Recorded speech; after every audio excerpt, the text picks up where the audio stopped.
Hey, it's Dr. Harper here. It's a late on a Saturday afternoon, a rainy afternoon in Florida. Before I close the office, I did want to talk to you all about tools. I get a lot of calls on tools, and the question is, what tools do I need to start my business with?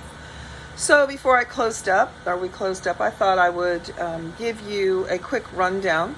If I have not sent you this handy dandy little form on tools, I'll be glad to drop it to you online. Just give a call and give me your email.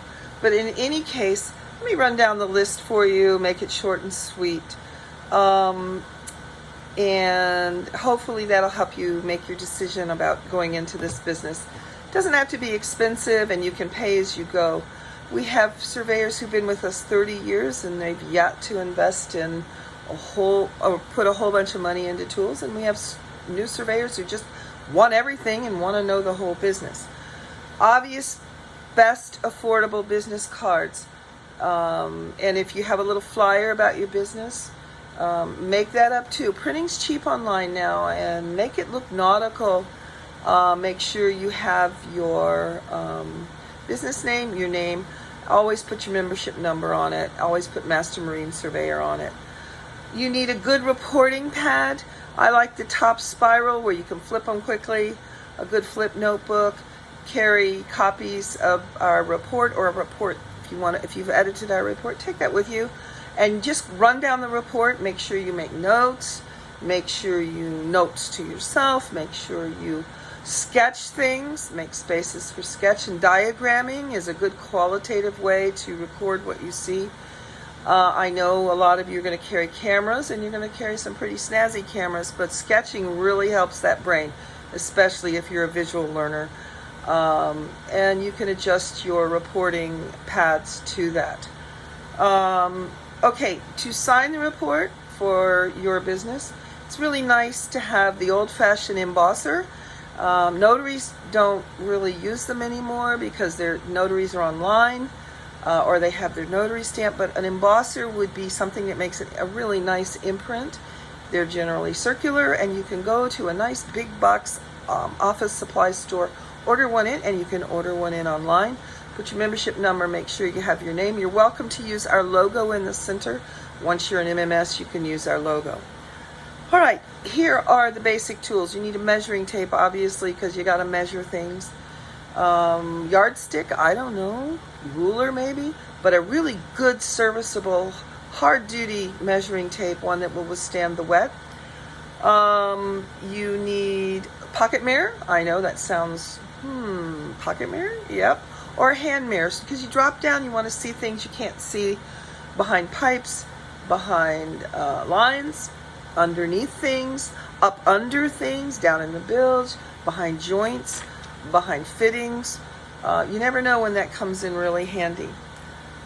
Magnifying glasses, binoculars. Obviously magnifying glasses. I'm a woman of a certain age, and even with my glasses I still need a magnifying glass.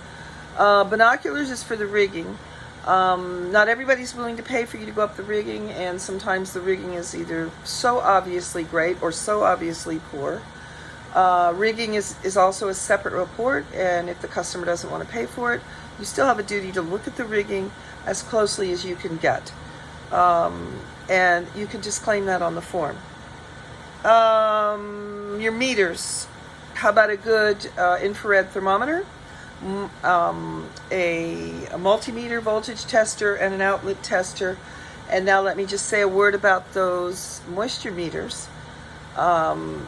We do not train on moisture meters, because the moisture meter companies that you can go to a nice, good, big boating store and order one in, or order one online, you can train yourself, and they each have their own ways of operation.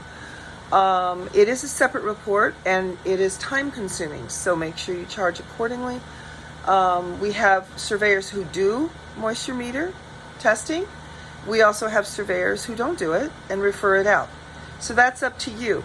Just remember that 50% of the profession calls it Voodoo Science. So I do think it's been around long enough now where it's acceptable. And some of the insurance companies will ask if you did it. So it's really 50-50. That's up to you and what you want to include in your business and what you feel qualified to do. Last thing, always have a little magnet in your pocket, or you can have one of those old people grabbers. You know those things that when you're old you can't bend down and pick up? Can't tell you how many surveyors tell me they carry those. They're so useful for grabbing things that fell down inside the bilge, the hull, way down below, into crawl spaces. Get one with magnets on the end so it makes it easier on you. Anything you can do to make your reporting easier. Okay, I'm going to save the best for last because everybody wants to know if they need to go buy a hammer. You can go buy a hammer. We do not recommend beating on hulls for obvious reasons. That's a really old school, like last century kind of stuff to beat on wood. Basically, hammers were for beating on wood to see if the wood had wood rot. Be careful using a hammer if you really are an old school surveyor and really insist on getting that hammer. Be careful what you do with it. Okay, that about covers it. I can't think of much else. If you think of something, we are watching the profession. The profession is moving into drones, underwater drones for underwater hull observation. If you want to get a waterproof snake camera or set one up yourself, or an underwater hull camera, that is great. It might be easier to hire a diver, depending on where the boat's located, what happened to the boat, what the circumstances of the vessel are. The insurance company or bank might require an underwater hull survey, and you're going to have to figure that out.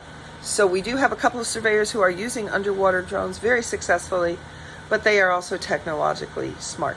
So if you're a diver, you're in luck because you can go down and take a picture of everything that's going on underwater. Other than that, if you can't do it, the boat's got to be pulled. All right, that about covers it. We're always standing by at 800-245-4425. Safe boating, you stay safe, and we're always here to answer your questions. Take care.